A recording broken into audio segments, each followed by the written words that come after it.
오늘의 사회 이슈를 김민정 기자가 종합해드립니다. 오늘의 이슈 포커스입니다. 반기문 전 유엔 사무총장이 대선 불출마를 전격 선언했습니다.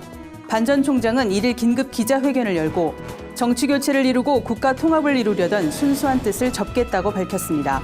이러한 결단을 하게 된 배경에 대해서는 인격 살해에 가까운 음해와 각종 가짜 뉴스로 정치 교체 명분이 실종됐다고 말했습니다. 최근 지지율이 하락하긴 했으나 여권의 유력한 대선 후보로 꼽혔던 만큼 반 전 총장의 불출마는 향후 대선 구도에 상당한 파장을 일으킬 것으로 예상됩니다.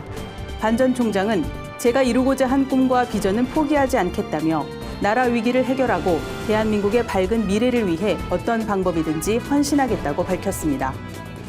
교육부가 발표한 검정교과서 지필 기준과 국정교과서 최종본이 논란이 되고 있습니다. 교육부는 그동안 건국절 사관 논란을 부른 대한민국 수립과 대한민국 정부 수립 두 가지 표현을 검정교과서에 모두 쓸 수 있도록 했는데요. 교육계에선 현장의 혼란을 가중시킨다는 우려가 제기되고 있습니다. 한국교원단체 총연합회는 어떤 교과서를 배우냐에 따라 대한민국에 대한 정체성과 역사적인 인식이 달라지는 부분이 있기 때문에 혼선이 우려된다고 밝혔습니다. 국정교과서 폐기를 촉구하는 움직임도 계속되고 있습니다. 전국교직원 노동조합은 이번 국정교과서는 여전히 함량 미달이라며 이 교과서로 가르치면 교사와 학생의 불만이 커질 것이라고 말했습니다. 노후를 보내기 위한 적정 생활비는 얼마 정도일까요? 50대 이상 중고령자가 생각하는 노후의 적정 생활비는 부부 기준 월 237만 원, 개인 기준 월 145만 원이란 조사 결과가 나왔습니다.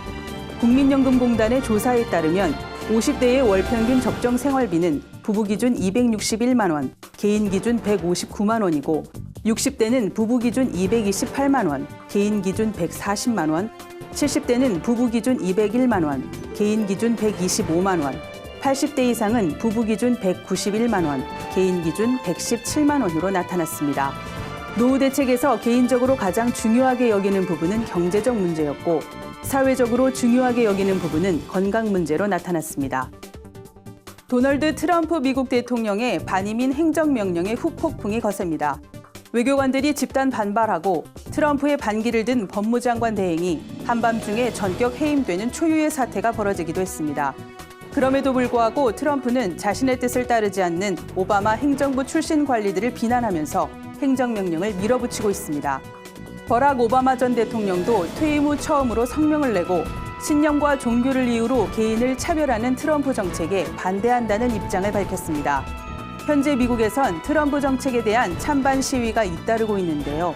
트럼프 행정부를 상대로 한 소송 규모가 커질 것으로 보여 행정명령 집행이 쉽지만은 않을 것으로 보입니다. 미국 보이스카우트 연맹이 성전환 소년의 회원 가입을 허용키로 했습니다. 창설된 지 107년 만입니다. 잘 알려진 대로 미국 보이스카우트는 지금까지 출생증명서에 기재된 생물학적 성별이 남성인 유소년과 청소년을 프로그램 대상으로 제한해왔습니다. 하지만 앞으로는 소년으로 정체성이 확인된 경우라면 입회 자격을 부여하겠다고 밝혔습니다. 미국 사회의 성별에 대한 정의가 변화함에 따라 내린 결정이라는 게 보이스카우트 측의 설명입니다. 한편 미국 걸스카우트 연맹은 2015년부터 성전환 소녀의 입회를 허용하고 있습니다. 구티비 뉴스 김민정입니다.